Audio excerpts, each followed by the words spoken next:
इस कहानी में हमें सिर्फ लड़कियां दिखाई जाती हैं जिन्हें बाहरी दुनिया से छुपाकर एक बंकर के अंदर स्कूल बनाकर रखा गया होता है। सभी लड़कियों को सिर्फ अपने आप को साफ सुथरा रखना होता था और सोने से पहले एक अनजानी टैबलेट खानी पड़ती थी। बंकर में मौजूद सभी लड़कियों ने आज तक सूरज की एक रोशनी को भी नहीं देखा होता। मगर कहानी का अंत आते आते एक दिल दहलाने वाला सच सामने आता है। तो कहानी की शुरुआत होती है दीवार पर 10 नंबर को दिखाते हुए। इस नंबर का मतलब था कि इस फ्लोर पर सभी 10 साल के उम्र की लड़कियां रहती थीं। तभी हमें एक कमरे में 2 लड़कियां आपस में बात करते हुए दिखाई जाती हैं। उनमें से एक लड़की का नाम विवेन था तो दूसरी लड़की का नाम सोफिया था। वो दोनों बातें कर ही रहे थे कि तभी एक बजर बजने की आवाज आती है, जिसे सुनने के बाद सभी लड़कियां लाइन बनाकर उस वॉश बेसिन के पास जाकर खड़ी हो जाती हैं। हर लड़की के पास अपना अपना एक सफेद डिब्बा था जिसके अंदर उनके चेहरे को साफ करने के लिए एक लिक्विड रखा हुआ था। उसी वॉश बेसिन के ऊपर एक कैमरा और एक बल्ब लगा हुआ था। जब कोई लड़की अपना पूरा चेहरा अच्छे से साफ करती तो उस बल्ब में तुरंत हरी लाइट जलने लगती थी। लेकिन गलती से सोफिया का वो सफेद डिब्बा उसके हाथ से गिरकर दूर चला जाता है। सोफिया विवेन से हेल्प करने के लिए कहती है क्योंकि सोफिया ठीक से देख नहीं सकती थी। विवेन तुरंत भागकर उस सफेद डिब्बे को उठाकर सोफिया को दे देती है। मगर क्योंकि विवेन ने चेहरा वॉश करने में देरी कर दी थी इसलिए लाल लाइट जलने लगती है और वापस बजर बजने की आवाज आने लगती है। उसी वक्त 2 गार्ड वहाँ पर आते हैं और वो विवेन को पकड़कर ले जाने लगते हैं। विवेन सोफिया को मदद करने के लिए कहती है मगर सोफिया भी चुपचाप दीवार के पास मुंह कर खड़ी हो जाती है। वो गार्ड विवेन को पकड़कर वहाँ से ले जाते हैं। अब हमें कुछ सालों बाद का समय दिखाया जाता है। कुछ लड़कियां बैठकर टीवी देख रहे होते हैं। उन लड़कियों में विवेन भी होती है और वो सभी अब लेवल 15 पर आ चुके थे, यानी उनकी उम्र अब 15 साल हो चुकी थी। अगले दिन एक औरत सभी लड़कियों से मिलने कमरे में आती है। उस औरत का नाम मिस ब्रिक्सेल था। वो उस पूरी जगह की इंचार्ज थी। सभी लड़कियां मिस ब्रिक्सेल से बहुत डरती थीं। इतना कि लड़कियों को मिस ब्रिक्सेल को नजरें उठाकर देखने की भी परमिशन नहीं थी। सभी लड़कियों के लेवल 15 में दिन पूरे हो चुके थे और अब उन्हें लेवल 16 में भेजा जाने वाला था। मिस ब्रिक्सेल 3 लड़कियों का नाम लेती है जिन्हें लेवल 16 में रोज हॉल के अंदर भेजा जाएगा। उन 3 लड़कियों में रीटा, एवा और विवेन भी थी। मगर जब उन दोनों के साथ विवेन रोज हॉल के अंदर जाती है तब उस हॉल में सोफिया भी मौजूद थी। मगर उस दिन के बाद से विवेन ने सोफिया के साथ बात भी नहीं करी थी। सोफिया विवेन को तुरंत पहचान लेती है मगर विवेन उसे इग्नोर कर अंदर चली जाती है। कुछ देर के बाद जब सभी लड़कियां खाना खा रही होती हैं तब विवेन उठकर वॉशरूम के लिए जाती है। मगर बाहर जाने पर उसे सोफिया दिखाई देती है जो दीवार का सहारा लेते हुए वहाँ घूम रही थी क्योंकि सोफिया ठीक से देख नहीं सकती थी। फिर जब विवेन वॉशरूम से बाहर आती है तब सोफिया बाहर ही खड़ी होती है। वो विवेन से वहाँ पर लेवल 10 में जो कुछ भी हुआ उसके लिए माफी मांगने के लिए आई थी। मगर लेवल 10 का सुनकर विवेन तुरंत सोफिया को पकड़कर वॉशरूम के अंदर ले जाती है और उसे लेवल 10 में जो कुछ भी हुआ उसके बारे में किसी को भी ना बताने की वार्निंग देने लगती है। मगर उसी वक्त वापस से बजर बजता है। सभी लड़कियां वापस से एक कमरे में इकट्ठा होती हैं। तब मिस ब्रिक्सेल वापस कमरे में आती है और वो अपने साथ एक खास तरह की ड्रेस भी लाई होती है जिसे देखकर सभी लड़कियां बहुत खुश हो जाती हैं क्योंकि उन्होंने आज तक इस तरह का ड्रेस कभी नहीं देखा था। उन्हें हर रोज एक ही तरह का ड्रेस पहनना पड़ता था। मिस ब्रिक्सेल बताती है कि कल पूरे दिन वो लोग उसी ड्रेस को पहनेंगे और रात होने पर उन्हें उसी ड्रेस को पहनकर सोना होगा। सभी लड़कियां उस बात को सुनने के बाद बहुत खुश हो जाती हैं क्योंकि उन्हें उस ड्रेस के पीछे के डरावने रहस्य के बारे में नहीं पता था। दूसरी तरफ उस रात विवेन देखती है कि सोफिया बहुत परेशान लग रही है। खैर अगले दिन सभी मिस ब्रिक्सेल के उस ड्रेस को पहनकर अपने हर रोज के काम करने लगते हैं। विवेन को कपड़े धोने का काम मिला था। उसी वक्त सोफिया उसके पास आती है। विवेन सोफिया पर आज भी बहुत गुस्सा थी मगर सोफिया विवेन से एक ऐसी बात कहती है कि उसे सुनने के बाद विवेन के होश ही उड़ जाते हैं क्योंकि सोफिया विवेन को उस विटामिन की टैबलेट खाने से मना करती है जो टैबलेट सभी लड़कियां बचपन से खाती आ रही थी। लेकिन उसी वक्त एवा वहाँ पर आती है और वो विवेन को किसी काम के बहाने बाहर बुला लेती है। रात होने पर हर बार की तरह सभी लड़कियां लाइन में खड़ी होकर उस विटामिन के टैबलेट को खाने लगती हैं। लेकिन विवेन के दिमाग में अभी भी सोफिया की वही बात चल रही थी। उसे समझ नहीं आ रहा था कि आखिर सोफिया ने उससे वैसा क्यों कहा। लेकिन विवेन फिर भी उस विटामिन की टैबलेट को खा लेती है। विवेन टैबलेट को खाने के बाद सीधा वॉशरूम के अंदर आती है और अपने मुंह से उस टैबलेट को टॉयलेट के अंदर थूक देती है क्योंकि विवेन ने उस टैबलेट को खाने का बस नाटक किया था। लेकिन उस टैबलेट को थूकने के बाद विवेन को बहुत पछतावा होने लगा है क्योंकि उसने उस जगह का एक अहम नियम को तोड़ दिया था। कुछ देर के बाद सभी लड़कियां अपने अपने बेड पर सो जाती हैं मगर विवेन को आज नींद ही नहीं आ रही थी। वो अपनी फ्रेंड एवा को आवाज देकर जगाने की कोशिश करती है मगर उसके आवाज से एवा के बजाय सोफिया उठकर उसके पास आती है और वो विवेन को उस विटामिन के टैबलेट्स की असलियत बताती है कि वो टैबलेट्स असल में उन्हें हेल्थी रखने के लिए नहीं बल्कि रात होने पर गहरी नींद में सुलाने के लिए थी। सोफिया विवेन को गार्ड आने पर गहरी नींद में सोने का नाटक करने के लिए कहती है। गार्ड का सुनकर विवेन के वापस से होश उड़ जाते हैं क्योंकि उस कमरे में कभी भी गार्ड नहीं आते थे। ऐसा विवेन को लग रहा था क्योंकि आज से पहले वो भी बाकी लड़कियों की तरह टैबलेट्स को लेकर गहरी नींद में सो जाती थी। तभी सोफिया को कदमों की आवाज आती है। वो भागकर अपने बेड पर सो जाती है। विवेन भी गहरे नींद में सोने का नाटक करने लगती है। उसी वक्त मिस ब्रिक्सेल 2 गार्ड को लेकर उस कमरे में आती है और गार्ड को इशारा कर कर 2 लड़कियों को बाहर लेकर आने के लिए कहती है, जिसमें एक लड़की विवेन ही थी। वो गार्ड्स उन दोनों लड़कियों को एक कमरे में ले जाकर सुला देते हैं। विवेन अभी भी गहरी नींद में होने का नाटक कर रही थी। कुछ देर के बाद एक औरत और आदमी कमरे में आते हैं। दिखने में वो दोनों बहुत अमीर लग रहे थे। मिस ब्रिक्सिल उन्हें उन दोनों लड़कियों के खासियत के बारे में बताती है। तभी वो आदमी उस औरत से पूछता है कि उसे कौन सी लड़की पसंद आई है। वो औरत विवेन के साथ वाली उस दूसरे लड़की की तरफ इशारा करती है और उसके लिए उस आदमी को मिस ब्रिक्सिल को पैसे देने के लिए कहती है। यानी वो दोनों वहाँ पर दोनों में से एक लड़की को खरीदने आए थे। गार्ड विवेन को वापस से उसी कमरे में ले जाकर सुला देता है। सुबह होने पर विवेन सोफिया को लेकर वापस वॉशरूम में जाती है और उससे कई सारे सवाल करने लगती है कि उसने वो विटामिन्स की टैबलेट्स कब से खाना बंद करी थी। सोफिया लेवल 13 से वो टैबलेट्स नहीं खा रही थी। सोफिया विवेन को वहाँ से बाहर निकलने के लिए कुछ प्लान बनाने के लिए कहती है, मगर विवेन को अभी भी सोफिया पर पूरी तरह से यकीन नहीं था। आज सभी लड़कियों का वैक्सीन का दिन था। विवेन की जब बारी आती है तब उसे डॉक्टर मिरो को आंखों के सामने देकर यकीन ही नहीं आ रहा था, क्योंकि उसने अब तक डॉक्टर मिरो की सिर्फ आवाज ही सुनी थी, वो भी सिर्फ विटामिन्स की टैबलेट लेते वक्त। उसे लग रहा था कि डॉक्टर मिरो असल में है ही नहीं, वो तो बस एक रिकॉर्डेड आवाज है। डॉक्टर मिरो विवेन को बताते हैं कि लेवल 60 में सभी लड़कियों को खास तरह की अटेंशन की जरूरत होती है, क्योंकि ये लेवल बहुत खास है। विवेन को डॉक्टर मिरो की बात समझ नहीं आती कि आखिर इस लेवल में ऐसा क्या खास है। फिर डॉक्टर मिरो विवेन को वैक्सीन देते हैं। रात होने पर विवेन सोफिया के पास जाकर वहाँ के हालात को ठीक से समझने की कोशिश करती है, क्योंकि सोफिया लेवल 13 से विटामिन की टैबलेट नहीं ले रही थी। इसलिए विवेन उससे वो रात में आखिर करती क्या है कर सवाल पूछती है, क्योंकि बाकी लड़कियां तो उस टैबलेट की वजह से गहरी नींद में सो जाती थी। तब सोफिया बताती है कि वो लेवल 13 से वहाँ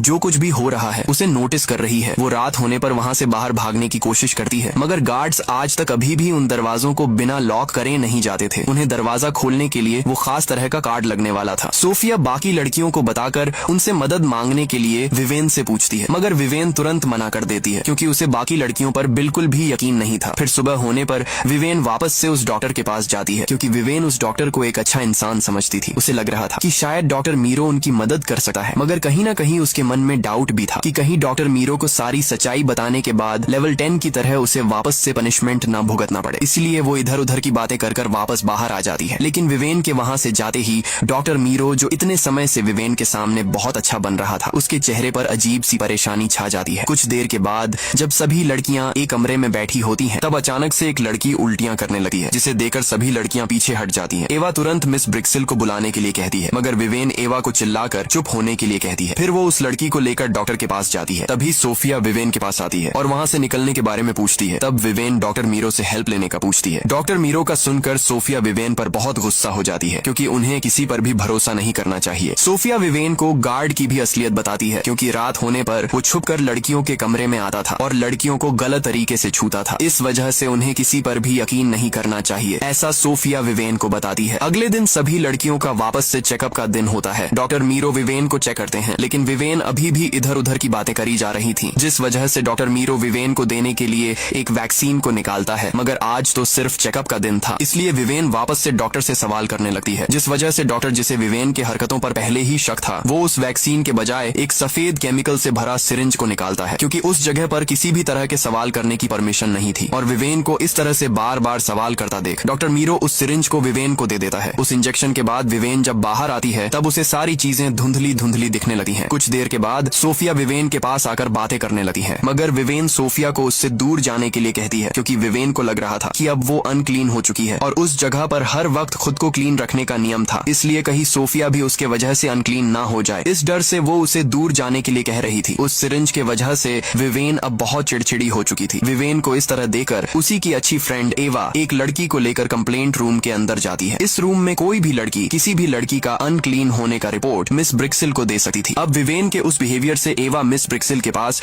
उसकी अनक्लीन होने की कंप्लेंट कर देती है। कुछ देर के बाद एक बजर बजने की आवाज से सभी लड़कियां एक कमरे में इकट्ठा हो जाती हैं। तभी कमरे में मिस ब्रिक्सिल आती है और वो विवेन के पास जाकर उसे पकड़कर ले जाने लगती है। विवेन को के जाते हुए देख सोफिया परेशान हो जाती है, मगर एवा के चेहरे पर साफ साफ मुस्कान दिख रही थी, क्योंकि इन सब के पीछे वही थी। मिस ब्रिक्सिल विवेन को लेकर सीधा उस छोटे से जगह पर कैद कर देती है और उसे सुबह तक खुद की हरकतें सुधारने का एक मौका देती है, वरना विवेन को हमेशा के लिए उसी छोटी सी जगह पर रहना पड़ेगा। इस तरह की वार्निंग देकर वहाँ से चली जाती है। विवेन को तो समझ ही नहीं आ रहा था कि उसने तो कुछ भी गलती नहीं करी, मगर फिर भी मिस ब्रिक्सिल ने उसे उस जगह पर लाकर क्यों कैद कर दिया, क्योंकि उसे एवा के हरकत के बारे में नहीं पता था। दूसरी तरफ मिस ब्रिक्सिल जब अपने घर आती है तब पीछे से एक आदमी आकर उसे हग करता है और वो आदमी और कोई नहीं बल्कि डॉक्टर मीरो था। यानी डॉक्टर मीरो भी मिस ब्रिक्सिल के साथ मिला हुआ हुआ था और वो दोनों मिलकर उस जगह को चला रहे थे। मिस ब्रिक्सिल डॉक्टर मीरो को विवेन के बारे में बताती है। तब डॉक्टर मीरो भी बताता है कि उसे भी विवेन पर बहुत समय से शक था। इधर विवेन अकेली ही उस छोटी सी अंधेरी जगह पर बैठी होती है, मगर दूसरी तरफ सोफिया कमरे के अंदर कुछ प्लान कर रही थी। जैसे ही उसे किसी के कदमों की आवाज आती है, वो सोने का नाटक करने लगती है। तभी वही गार्ड कमरे में आता है, जिसके बारे में सोफिया ने विवेन को बताया था कि वो रात होने पर अकेला कमरे में आता है और लड़कियों को गलत तरीके से छूता है। वो गार्ड हर बार की तरह एक लड़की के पास जाता है। उसी वक्त मौके का फायदा उठाकर सोफिया उठकर पीछे से उस गार्ड पर वार करती है और उसे मारकर बाहर भाग जाती है, मगर गार्ड उठकर उसका पीछा करने लगता है और वो सोफिया को पकड़ लेता है। सोफिया हिम्मत कर उस गार्ड से लड़ने लगती है और उसके सर पर वार कर उसे बेहोश कर देती है। गार्ड के पास भी दरवाजों को अनलॉक करने का वो कार्ड होता था। सोफिया गार्ड से उस कार्ड को लेकर सबसे पहले विवेन के पास जाती है, मगर इसके पहले कि वो विवेन को वहाँ से बाहर निकाल पाती, वो गार्ड वापस से उठ जाता है और वो इस बार इमरजेंसी अलार्म को एक्टिवेट कर देता है। इमरजेंसी अलार्म का आवाज सुनने के बाद सोफिया डर के मारे विवेन को वहीं छोड़कर अकेली ही वहाँ से भाग जाती है। सुबह होने पर विवेन जब नींद से जागती है, तब मिस ब्रिक्सिल उसके पास आती है और उसे लेकर एक कमरे में जाती है जहाँ बाकी लड़कियों को भी इकट्ठा किया गया था। उन सबको इस तरह से इकट्ठा करने की वजह सोफिया ही थी। कमरे में डॉक्टर मीरो और वो गार्ड भी मौजूद होता है। मिस ब्रिक्सिल बताती है कि कल रात सोफिया ने उस जगह के कई सारे नियमों को तोड़ दिया है, जिस वजह से उन्होंने उसे पकड़ लिया है, मगर उन लोगों को उसके पास से वो कार्ड नहीं मिला था जो सोफिया ने रात को उस गार्ड से चुराया था। वो सभी लड़कियों से उस कार्ड के बारे में पूछने लगती है, मगर बहुत पूछने के बाद भी कोई भी आगे नहीं आता तो डॉक्टर मीरो गुस्से में आगे आता है और वो एक लड़की की तरफ इशारा कर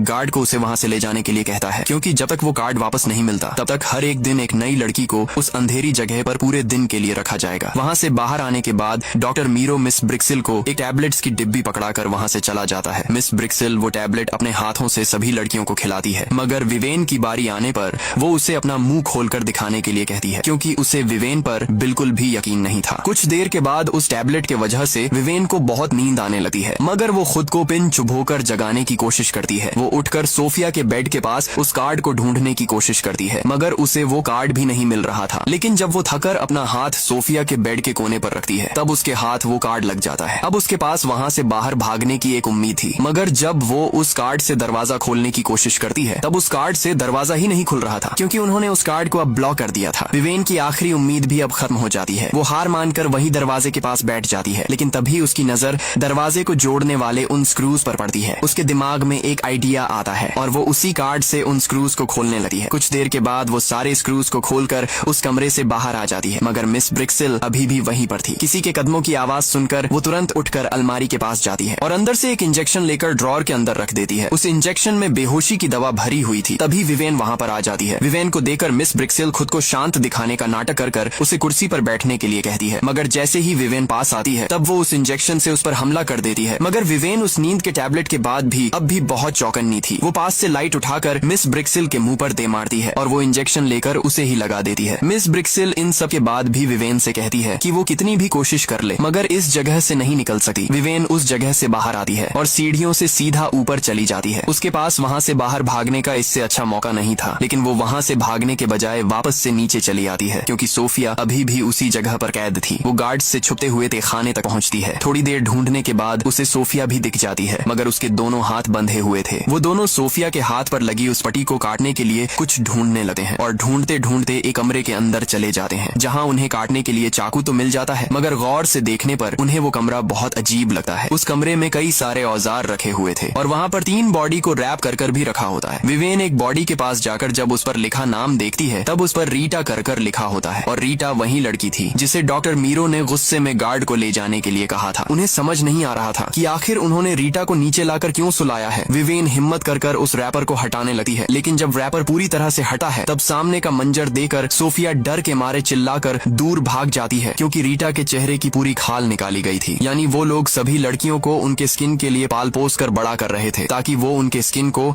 अमीर लोगों को बेचकर अच्छा खासा पैसा कमा सके। विवेन तुरंत सोफिया को वहाँ से भाग चलने के लिए कहती है, मगर सोफिया बाकी लड़कियों को इस तरह से इस बेरहम जगह पर नहीं छोड़ना चाहती थी, क्योंकि अगर वो दोनों वहाँ से भाग भी गए तो बाकी लड़कियों की हालत भी बिल्कुल रीटा के ही तरह होगी। मगर विवेन को सिर्फ खुद की परवाह थी, क्योंकि बाकी लड़कियों ने उसके साथ बहुत गलत बर्ताव किया था। एवा के वजह से उसे रात भर उस अंधेरी जगह पर रहना पड़ा था, जिस वजह से वो अब उनकी बिना परवाह करे बाहर जाना चाहती थी। सोफिया और विवेन सीढ़ियों से वापस ऊपर जाते हैं, मगर बाकी लड़कियों को इस तरह से छोड़कर जाने का सोफिया का मन ही नहीं मान रहा था। इसलिए वो विवेन से वो कार्ड ले लेती है और उसे कुछ देर वहीं इंतजार करने के लिए कहती है, क्योंकि वो अब अकेली ही बाकी लड़कियों को वहाँ से निकालने के लिए जाने वाली थी। मिस ब्रिक्सेल और डॉक्टर मीरो ने उस जगह पर एक प्रॉपर सिस्टम सेट कर रखी थी। जब विवेन और उसके साथ वाली लड़कियां सो जाती थीं, तब बाकी लड़कियों का डेली रूटीन शुरू हो जाता था। इस तरह से उस जगह पर कई सारी और भी लड़कियां थीं। सोफिया सबसे पहले अपने कपड़ों को ठीक करती है ताकि लड़कियों को उस पर शक ना हो, क्योंकि दूसरी लड़कियों को बिना किसी सबूत के बातों पर यकीन दिलाना कि मिस ब्रिक्सेल और डॉक्टर मीरो उनके साथ क्या करने वाले हैं बहुत मुश्किल था। सोफिया जब एक कमरे में जाती है, तब वहाँ पर दूसरे हॉल की लड़कियां थीं जो टीवी देख रही थीं। सोफिया उनसे झूठ बोलती है कि उसे मिस ब्रिक्सेल ने भेजा है और उन्हें उसके साथ चलने के लिए कहती है। दूसरी तरफ विवेन को सीढ़ियों से किसी के चढ़ने की आवाज आती है। वो जब नीचे देखती है, तब वहाँ पर वही गार्ड आ चुका था, मगर वो नीचे के किसी फ्लोर का दरवाजा खोलकर उसके अंदर चला जाता है। विवेन छुपकर उसी गार्ड के पीछे जाती है और वो किसी कमरे में जा पहुंचती है जहाँ पर एक बड़ी सी स्क्रीन लगी हुई थी। विवेन जब उसके पास जाकर स्क्रीन पर टच करती है, तब उसके अंदर एक वीडियो प्ले होने लगता है। उस वीडियो को देखने के बाद विवेन पूरी तरह से टूट जाती है, क्योंकि उसके अंदर स्कूल की सारी सच्चाई दिख रही थी कि कैसे वो उनके स्किन को अमीर लोगों को बेच देते थे। इधर सोफिया सारी लड़कियों को एक कमरे के अंदर इकट्ठा करती है और उन्हें उस जगह की सारी हकीकत बताने लगती है, मगर क्योंकि सोफिया कल उस कार्ड को लेकर भाग गई थी, जिस वजह से सभी उसके बातों पर यकीन ही नहीं कर रहे थे। उसी वक्त पीछे से विवेन अंदर आती है, मगर वो अकेली नहीं थी। वो अपने साथ मिस ब्रिक्सेल को भी पकड़कर ले आई थी। विवेन मिस ब्रिक्सेल को सबके सामने बिठाकर सारी हकीकत बताने के लिए कहती है कि कैसे वो और डॉक्टर मीरो मिलकर लड़कियों को बचपन से बड़ा करते हैं, कैसे उनके स्किन पर सूरज की रोशनी भी वो लोग पढ़ने नहीं देते थे, और उन्होंने सभी लड़कियों को ये झूठ बोलकर वहाँ रखा था कि बाहर के हवा में पॉइजन फैला हुआ था और अगर वो बाहर जाने की कोशिश करेंगे तो तुरंत मर जाएंगे। विवेन सबको बताती है कि वो लोग उन्हें इसी तरह बढ़ा कर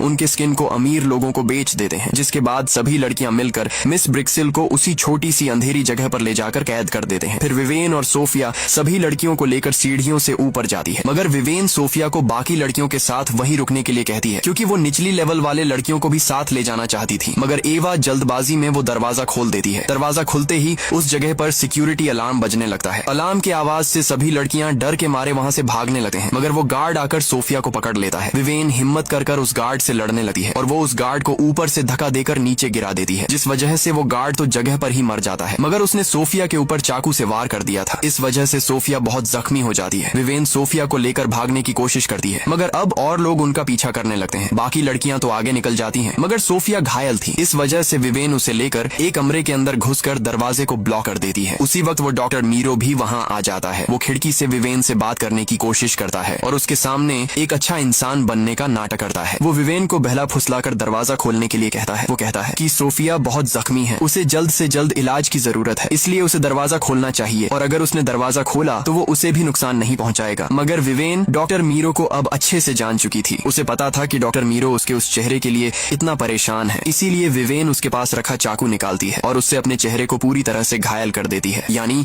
अब उसके चेहरे की कोई भी कीमत नहीं थी। विवेन को ऐसा करता देख डॉक्टर चिल्लाने लग जाता है। उसी वक्त दो आदमी डॉक्टर मीरो के पास आते हैं और उसे उनके साथ चलने के लिए कहते हैं, क्योंकि डॉक्टर मीरो के ऊपर भी कोई था जो उससे वो सारे काम करवा रहा था। जब वो दोनों आदमी डॉक्टर मीरो को वहाँ से ले जाते हैं, तब अंदर बैठी विवेन और सोफिया को बंदूक की गोली चलने की आवाज आती है। यानी लड़कियों के भाग जाने की वजह से उस आदमी ने गुस्से में डॉक्टर मीरो को मरवा दिया था। कुछ देर के बाद सोफिया और विवेन जो उसी जगह पर बेहोश हो गए थे, उनके चेहरे पर रोशनी आ जाती है, क्योंकि दरवाजा अब खुल चुका था और वहाँ पर पुलिस आ चुकी थी। पुलिस विवेन और सोफिया को लेकर बाहर आते हैं और पहली बार सूरज की रोशनी उनके चेहरे पर पड़ती है। इसी हैप्पी एंडिंग के साथ ये मूवी खत्म हो जाती है। अगर मूवी की एक्सप्लेनेशन पसंद आई तो हमारे चैनल को सब्सक्राइब और वीडियो को लाइक जरूर से करना। मिलते हैं एक नए रोमांच से भरी मूवी के साथ।